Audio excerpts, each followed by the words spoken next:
আজকে আমি গেছিলাম ভূতনাথ মন্দির দর্শনে, ভোলানাথের দর্শনে। বাট সেখানে গিয়ে একটা নতুন অভিজ্ঞতা আমি অর্জন করলাম। ওখানে কি সুন্দর সবাই আরতি করছে। এর আগে আমি ভূতনাথ মন্দিরে গেছি কিন্তু কখনো আমি এরকম দৃশ্য দেখিনি। সন্ধ্যাবেলার টাইমটা গেছিলাম আর সোমবারের দিন। তো সেই জন্য সন্ধ্যাটা দেখার মতো ছিল। সবাই আরতি করছে ধূপ-ধুনো দিয়ে মানে দারুণ ছিল। সবাই ভোলে বাবার জয়গান করছে। আর চারিদিকে কি সুন্দর মানে মানুষের কলরব যে জয় ভোলে বাবা এরকম করে সবাই মানে জোরে, জোরে বলছে। একটা গা ছমছমে ব্যাপার। তো সন্ধ্যাবেলাটা আমি এমনিও ভাবলাম আমার যেহেতু রুমের খুবই কাছাকাছি ০.৫ ঘন্টার মতো ডিসটেন্স, তাই ভাবলাম ঘুরতে, ঘুরতে একটু চলেই যাওয়া যায়। যেহেতু ছুটিতেও ছিলাম। তো সেজন্য আমি রবিবারের সন্ধ্যাতে গেছিলাম। আর গিয়ে একটা দারুণ একটা অনুভূতি, একটা দারুণ কিছু দেখলাম। খুবই ভালো লেগেছে। আর তারপরে গঙ্গার ঘাটে কিছুটা সময় কাটালাম। তারপরে ফিরে এসেছি। আর ফিরে এসে সারাদিন আমি যত কাপড় আমি কেচেছিলাম সব ছাদে মেলা হয়েছিল। সেগুলোকে আবার তুলতে গেলাম। দিয়ে সেগুলো আবার ভাঁজ-টাজ করে রাখলাম। আর এই যে এটা দেখছেন মানে এটাকে কি বলে ঠিক বলতে পারছি না। আই থিংক এটাকে কম্বলই বলে বা কিছু। তো প্রচণ্ড মোটা মানে দেখে অতটাও মোটা লাগছে না, মানে পাতলাই লাগছে। বাট যখন আমি এটা সকালবেলা ধুয়েছিলাম না, জলে চুবিয়েছিলাম তখন কি লেভেলের ভারী ছিল আমি তো হাত তুলতেই পারছিলাম না। মানে আমি এটাকে ধুতে গিয়ে আমি নিজে পুরো ভিজে গেছিলাম। এতটা ভারী ছিল। তো এটাকে তার মানে সারাদিন সেই সকালবেলা ধুয়ে শুকিয়ে দিয়েছিলাম।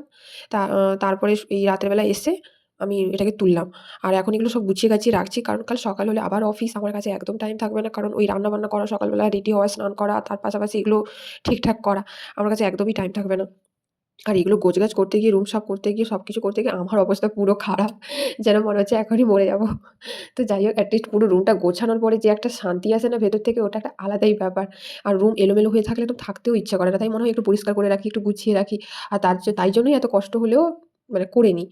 তো আর একটা সমস্যা হয়েছে, আমি আসার সময় না মানে কি খাবো বুঝতে পারছিলাম না। যেহেতু মন্দিরে গেছিলাম, নিরামিষ খাবারও খেতে হবে। আর মানে কি খাবো নিরামিষ বাইরে, সেইজন্য আর মানে বুঝতে পারিনি, কিছু খাবারও নেওয়া হয়নি। আর রুমে যখন ফিরি আমার প্রচণ্ড লেভেলের খিদা পেয়েছে। আর আমার রুমে খাবারের মধ্যে একমাত্র এই নিমকিটাই ছিল। আমার একটা বোন আমাকে এই নিমকিটা কিনে দিয়েছিল যখন আমি বাড়ি গেছিলাম।